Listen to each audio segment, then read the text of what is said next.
you're watching GearZ, brought to you by Holley Performance Products. Fuel your passion. And Cornwell Tools, the choice of professionals. All across America, in thousands of garages, carports, and backyards, there sits a project that has become hindered, stalled, or halted by the lack of time, money, or expertise by the owner. Sometimes the project is so lopsided that the owner just needs to sell it and start over.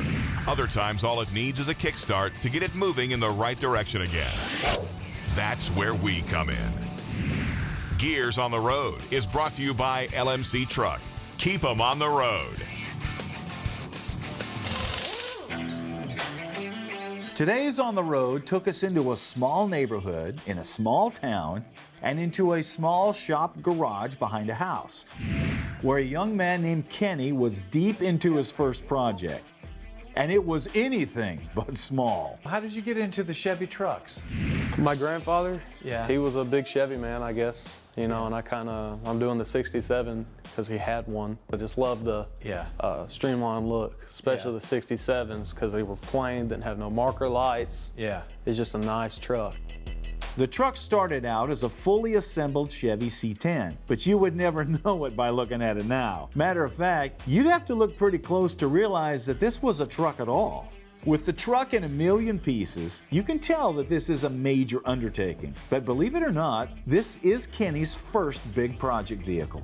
This is your main project? This is my main project. Okay. Right here. This is it. So Now, have you already been through the chassis? It looks clean. I already been through everything, and like he said with the 64, Okay. it's a spray can. And you're keeping everything stock? Everything's stock. Suspension? Everything's stock. You know, Okay. I want to look like it did in 67. That's cool. But just a little more better. Yeah. You know? So I bought it for a parts truck, and it was a long bed. Yeah. We thought about cutting it down and all, but figured why not find a solid short bed chassis? It'd be so much easier. Now, Kenny gets his passion for cool cars and trucks naturally, as he is also the proud owner of this classic Impala that his uncle bought new in the 60s. And of course, he and his dad have been wrenching on that as well. In '08 Mother's Day, the first time I seen it out in the light, and I just knew it was something that I'd like. Yeah, and how old were you? I was 9. You were I was 9 years old when and he this pulled car it out. rolled out into the light. Explain that to me. What did you feel? What did you think?